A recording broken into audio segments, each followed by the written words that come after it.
तो जब तक मनुष्य के अंदर आत्मा है तब तक ये शरीर जीवित है, पर जैसे ही आत्मा निकलती है इस मांस के लोथड़े को मिट्टी कहते हैं। अब इन्होंने एक एआई से हाइब्रिड बना लिया और उस हाइब्रिड एआई को इन्होंने लोहे से तो रोबोट बनाया, परंतु उसके सिर में मनुष्य का दिमाग फिट कर दिया। अब देखो कैसे भविष्यवाणी पूरी हो रही है। और उनका अपना कहना है कि भविष्य में इस तरीके से ये जो रोबोट तैयार होगा उसके अंदर मनुष्य का दिमाग होगा और शरीर रोबोट का होगा। जी, इससे ऐसे पता चलता है कि आगामी समयों के अंदर मनुष्य एक ऐसे वाले शरीर को देखेगा। थोड़ा सुन सकते हैं आप आवाज को, ठीक है? बाद क्या हुआ ये आप यकीन नहीं करोगे। ये एक जिंदा रोबोट है, इसके अंदर जिंदा ब्रेन सेल्स हैं और इसको जिंदा रखने के लिए विटामिन, प्रोटीन, ग्लूकोज सब चढ़ाना पड़ता है इंसान की तरह। इस रोबोट में फाइनली एक वेटवेयर सिस्टम को बनाया गया। आपने सॉफ्टवेयर सुना होगा, हार्डवेयर सुना होगा, पर वेटवेयर उन सिस्टम्स को कहते हैं जिसमें हार्डवेयर और सॉफ्टवेयर तो होगा पर इंसानी दिमाग जैसा एक वेट बायोलॉजिकल पार्ट भी होगा, रियल लिविंग बायोलॉजिकल पार्ट, वेटवेयर। और सबसे अच्छी बात यह है कि जो प्रोग्राम इसको चलाता है वो ओपन सोर्स है, मतलब आप खुद चाहो तो इसके सॉफ्टवेयर के बारे में रिसर्च करके इसको डाउनलोड कर सकते हो और छेड़खानी कर सकते हो। मेटाबॉक नाम का सॉफ्टवेयर से ये चलता है। इस रोबोट के फिजिकल डिजाइन को 15 देशों में पेटेंट भी कर लिया गया है। रोबोट का दिमाग दिन ब दिन मैच्योर होगा, मेमोरीज स्टोर करेगा बिल्कुल एक इंसानी दिमाग की तरह। और अगर ये सक्सेसफुल हुआ लार्ज स्केल में तो फिर कंप्यूटर्स को बनाने के लिए हमें सिलिकॉन चिप जीपीयू पे डिपेंडेंट नहीं होना पड़ेगा, क्योंकि तब लिटरली जिंदा दिमाग कंप्यूटर्स को पावर करेंगे। एक बायोलॉजिकल चीज कंप्यूटर को पावर करेगी। और हाँ, इसका मतलब ये भी ट्रू है कि इसमें कोई स्विच ऑफ बटन नहीं होगा, क्योंकि ये जिंदा है। कंप्यूटर की तरह आप इसे ऑफ नहीं कर सकते हो कि हाँ प्रोग्राम बंद, यानी कि इसको बंद करना यानी इसको मारना, क्योंकि इसके अंदर रियल बायोलॉजिकल सेल्स हैं। इस टाइप की टेक्नोलॉजी को ना एआई कहते हैं ना एजीआई कहते हैं, ये है HI, hybrid intelligence. Hybrid intelligence, आधा मानव आधा दानव। ये रोबोट जो है वो कंप्यूटर है, लोहे का बना है, पर उसके दिमाग में दिमाग की जगह मनुष्य का दिमाग काट के लगा दिया गया। तो ये दिमाग से तो भाई आदमी को मारे होंगे, उसका दिमाग निकाले होंगे और दिमाग या मरते हुए आदमी के दिमाग को बचा के रखा होगा। आत्मा तो निकल गई, अब ये दिमाग तो मट्टी बन गया ना, तो वो दिमाग को लेकर के कंप्यूटर में फिट कर दिए इन लोगों ने। जरा ध्यान दे लेना, मनुष्य के जिंदे दिमाग को मरने से पहले शरीर से निकालकर मशीन में फिट कर दिए। शरीर तो मर गया, आत्मा निकल गई, तो दिमाग तो मट्टी बन गया ना। अब मट्टी वाले दिमाग को लोहे वाले दिमाग में मिला दिए, आधा मट्टी और आधा लोहा। आपको क्या समझ में आ रहा है? अब ये ऐसे ऐसे रोबोट हैं जिसको चिप लगाने की जरूरत नहीं है, वरन इन रोबोट के अंदर दिमाग इंसान का है। अब कितना काट काट के निकाल के लगाएंगे ये लोहे वाले आदमी के अंदर में, मैं क्या बताऊं। इसलिए तो आदमी लोग गायब हो रहे हैं, बच्चे लोग गायब हो रहे हैं। ये जा कहां रहे हैं? अभी यूपी के अंदर में कितना 160 पुलिस वाले गायब हो गए, बाकी तो हुए ही हुए। अब कितने लोग गायब हो रहे हैं, तो ये जा कहां रहे हैं? उनके परिवार के लोग भी गायब होने का शिकायत नहीं कर रहे हैं, कोई एफआईआर लॉन्च भी नहीं हो रहा है। सब जा कहां रहे हैं? कहीं इनका दिमाग निकाल निकाल के लोहे मानव के अंदर फिट तो नहीं हो रहा है। सोच सकते हैं, मेरे पास कोई प्रमाण नहीं है, सोच सकते हैं। इससे ऐसा पता चलता है ये एक नहीं है, लाखों की संख्या में रोबोट्स तैयार कर दिए गए जो लोहे के होंगे, जिसमें आदमी को पकड़ पकड़ के उसका दिमाग निकाल निकाल के मट्टी में मिला दे रहे, उनका आइडेंटिफिकेशन खत्म कर दे रहे, उनका मोबाइल खत्म कर दे रहे और उनका दिमाग निकाल करके लोहे मानव में लगा दे रहे। तो एक बड़ी भारी सेना अंदर ही अंदर तैयार हो रही है जो आदमी के दिमाग के आधार पर लोहे के शरीर में काम करेगी।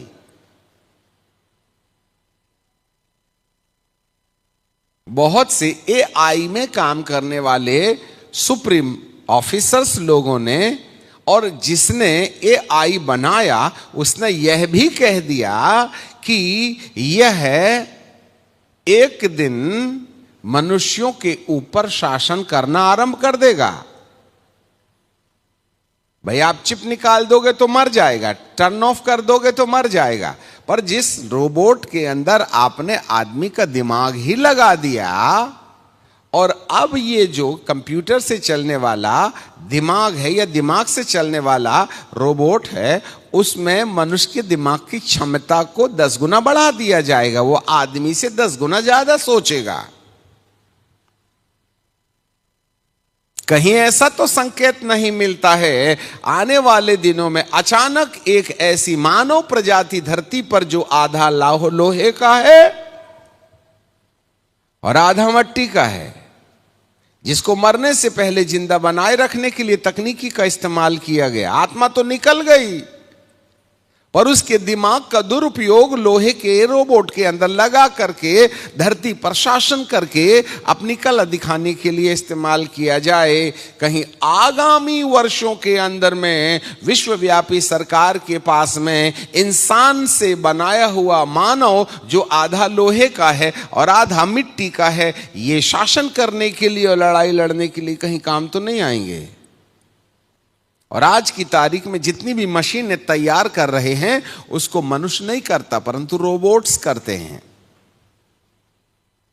आप एआई को बोल दीजिएगा मुझको इस तरीके का कंप्यूटर बना के दो, फिट कर दीजिएगा, वो खुद ही कंप्यूटर बनाएगा। उसको बोलेंगे 150 बनाना, उसने 10,000 बना दिया, आप रोक नहीं सकते हैं। उसने कहा बैठ जा और उसने गोली चला दी, कहीं शॉर्ट सर्किट हो गया तो। जिस हाथी को जिंदगी भर बचपन से पालते हैं ना, वो अपने महावत की आज्ञा का पालन करता है, फिर भी इतने बड़े शरीर को काबू करने के लिए उनके हाथ में एक नुकीला हथियार होता है। परंतु वही हाथी जिसने जिंदगी भर अपने महावत की सेवा दी, जब दिमाग खराब होता है ना, तो सबसे पहले महावत को पैर से कुचलता है कि तूने मेरे को इतने साल तक गुलाम बना के रखा। आज भारी मात्रा में पागल हाथियों ने महावत को अपने पैरों से कुचल करके सबसे पहले उनकी हत्या की, फिर उसके बाद में कहीं ऐसा तो नहीं है इस तरीके के मानव बनाने वाले के ऊपर में ये आधे मट्टी और आधे लोहे के मानव भारी पड़ जावे। ये संकेत नजर आते हैं।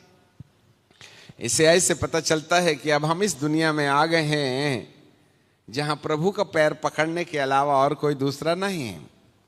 ये है 7वां साम्राज्य। भविष्यवाणी सुन लीजिएगा। किसी ने ये जो बात हमारे सामने रखी, उन्होंने एक बात कहा, सर आपने आज से 1 साल पहले ये बात कहा था कि लिपस्टिक के द्वारा बहुत सी ट्रैपिंग्स होंगी। देखो ये भविष्यवाणी पूरे होते हुए नजर आ रही है। ये हमने नहीं देखा क्योंकि अपने पास कहाँ टाइम है। उन्होंने वो वचन निकाला कि किस तरीके से लिपस्टिक के द्वारा केमिकल्स मनुष्य के शरीर में डाले जाएंगे। 1 साल पहले हमने कहीं बात किया था और उन्होंने इसको खोज करके यह आपकी मतलब परमेश्वर की कही गई बात पूरी हो गई, ऐसा कह करके उन्होंने ये संदेशा हमारे पास में भेजा है। जी हाँ, अब इससे ऐसे पता चलता है कि आज कहीं ये जो बातें आप सुन रहे हैं, I believe 2 years back you told about this, आपने 2 साल पहले ये बात कही थी, शोधकर्ता ने हमें मैसेज करके भेजा है, कहीं ये बातें भविष्य में सच ना हो जाएं। आधा मट्टी आधा लोहे का इंसान सारे मनुष्यों के ऊपर में भारी पड़ जावे। अगला शासन रोबोट का होगा, अगला शासन मनुष्य से 10 गुना ज्यादा पावरफुल काम करने वाली मशीनों का होगा। इसलिए बाइबल का परमेश्वर कहता है यह अंतिम साम्राज्य है जो केवल टेक्नोलॉजी के द्वारा, तकनीकी के द्वारा संपूर्ण धरती पर शासन करेगा। और उसकी मूर्ति बोलने लगी। उसे मूर्ति पर जान या प्राण फूंकने का अधिकार दिया गया। आपको याद आ रहा है कहीं पर? प्रकाशित वाक्य की किताब, शायद हम भूल गए हैं, और उसे उस मूर्ति के ऊपर प्राण डालने का अधिकार दिया गया। जी ओके, प्रकाशित वाक्य 13 और पद 15, ठीक है। और उसे उस पशु की मूर्ति में प्राण डालने का अधिकार दिया गया और पशु की मूर्ति बोलने लगी, और जितने लोग उस पशु की मूर्ति की पूजा ना करें, सुन लो अच्छे से, ये पशु कौन है? यही है रोबोट। और वो बोलेगा, कब बोलेगा? जब उसका दिमाग इंसान का बन जाएगा। इसका मतलब इंसान को मार डाला जाए, उसका दिमाग निकाला जाए और लोहे में फिट किया जाए, तब ये मूर्ति जो लोहा है वो आदमी के, जिंदे आदमी को दिमाग निकाल दो और उसको मट्टी में मिला दो, फिर लोहे मानव। अब आप ही बताइए, ये यदि ये संदेश उन्होंने क्या किया कि कंप्यूटर में या रोबोट में इंसान का दिमाग लगा दिया, तो इन्होंने इंसान का दिमाग लाया कहां से होगा? फैक्ट्री में बना क्या? तो किसी ना किसी की तो हत्या हुई होगी ना। अरे किसी ना किसी की तो हत्या हुई होगी ना, कोई ना कोई मरा होगा ना। जब आदमी का प्राण निकल ही जाए तो दिमाग तो मट्टी बन जाता है ना। इसका मतलब है उस इंसान को जीवित दशा में उसके दिमाग को मरने से पहले शरीर से निकाला गया और लोहे के अंदर फिट किया गया। मतलब एक तो शहीद हो गया है लोहा मानव बनने के पहले।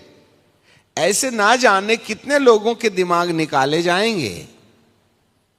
इसलिए आने वाले दिनों के अंदर में आप देखोगे धीरे धीरे मनुष्य लापता होते चले जाएंगे, सरकार उसे ढूंढ भी ना पाएगी। आपके प्रियजन लापता हो गए और नहीं मिले तो मान के रखना उनका दिमाग कहीं ना कहीं लोहे के अंदर फिट हो गया। अब उनको याद होगी तो जरूर कहेंगे मैं तुम्हारा मामू हूं। और यदि याद नहीं है तो आप जानो, हालेलुया, हम किस पड़ाव में हैं। अंत के दिनों में मनुष्य का ज्ञान बहुत बढ़ जाएगा। हालेलुया। तो इस तरीके से मनुष्य की जो क्षमता है उसको बढ़ाने का प्रयास किया जा रहा है। और हम धीरे धीरे कहीं ना कहीं वहां जहां मनुष्य के लिए एक बड़ी कठिन बात हो गई है, हम पहुंचते चले जा रहे हैं। नबूकदनेस्सर राजा ने जो दर्शन देखा आधा लोहे का था, आधा मिट्टी का था। परंतु परमेश्वर को जरा ध्यान देना, यहां पर उसके पास एक इलाज भी है। फिर से वापस आ जाएं दानियल की किताब में और उसके दूसरे अध्याय में और उसके 4 पद में 34 पहले 33 पद में पढ़ेंगे। उसकी टांगे लोहे की और उसके पांव कुछ तो लोहे के और कुछ मिट्टी के थे। कुछ तो लोहे के और कुछ तो मिट्टी के थे। फिर देखते देखते तूने क्या देखा कि एक पत्थर, एक पत्थर ने बिना किसी के खोदे आप ही आप उखड़कर उस मूर्ति के पांव पर जो लोहे और मिट्टी के थे, ये गुड न्यूज है, उसको चूर चूर कर डाला। जब ये HI मनुष्य की हत्या करने में तुला हुआ होगा, उसी समय एक 8वें साम्राज्य का उदय होगा। Listen me carefully. और ये 8वां साम्राज्य जिसको प्रभु उदय कराएंगे, वो इस पांव के ऊपर जो आधा मट्टी का और आधा लोहे का था, उसके पैर में ये पत्थर लगा। तब लोहे रोबोट, मिट्टी उसका दिमाग, पीतल ग्रीस, चांदी मादी फारसी, सोना नबुकदनेस्सर, वे सब चूर चूर हो गए और धूप काल के खलिहान के भूसे की नाई हवा में उड़ गए और उनका कहीं पता न रहा। यह पत्थर जो मूर्ति पर लगा वह बड़ा पहाड़ बनकर के संपूर्ण पृथ्वी में फैल गया। आपको मालूम है इसका अर्थ क्या है? 43 जरा देखिए, 43वां पद। और तूने जो लोहे को कुम्हार और मिट्टी के संग मिला हुआ देखा, इसका अर्थ है उस राज्य के लोग एक दूसरे मनुष्य से मिले जुले तो रहेंगे, परंतु जैसे मिट्टी लोहा मिट्टी के साथ मेल नहीं खाता, वैसा ही वे भी एक ना बने रहेंगे। और उन राजाओं के दिनों में स्वर्ग का परमेश्वर एक राज्य उदय करेगा जो अनंत काल तक न टूटेगा और न वह किसी दूसरी जाति के हाथ में दिया जाएगा, वरन वह उन सब राज्यों को चूर चूर करेगा और उसका अंत कर डालेगा, और वह सदा स्थिर रहेगा। जैसा तूने देखा, एक पत्थर किसी के हाथ के बिना खोदे पहाड़ में से उखड़ा और उसने लोहे, पीतल, मिट्टी, चांदी, सोने को चूर चूर किया। इसी रीति से महान परमेश्वर ने राजा को जता दिया कि इसके बाद क्या क्या होने वाला है, न सपन में न उसके फल में कुछ संदेह है। ये पत्थर उखड़ेगा पहाड़ से, सब लोग जागो, सोना नहीं। और आजकल धीरे धीरे AI मनुष्य के ऊपर में प्रभाव जमा रहा है। हम अगले सेशन में आपको बताएंगे। AI ने डिक्लेयर कर दिया है कि मेरा 7 उद्देश्य है धरती पर, और अब हम तीसरे उद्देश्य में खड़े हैं, और 7वां उद्देश्य ये पूरा कर लेंगे 2032 के दौरान। 2032 तक 7th स्टेज में AI मनुष्य के जीवन में अंतिम लक्ष्य पूरा कर देगा। उसने ये डिक्लेयर कर दिया है, इन सारी समस्याओं का समाधान, मानव का अंत। That's all.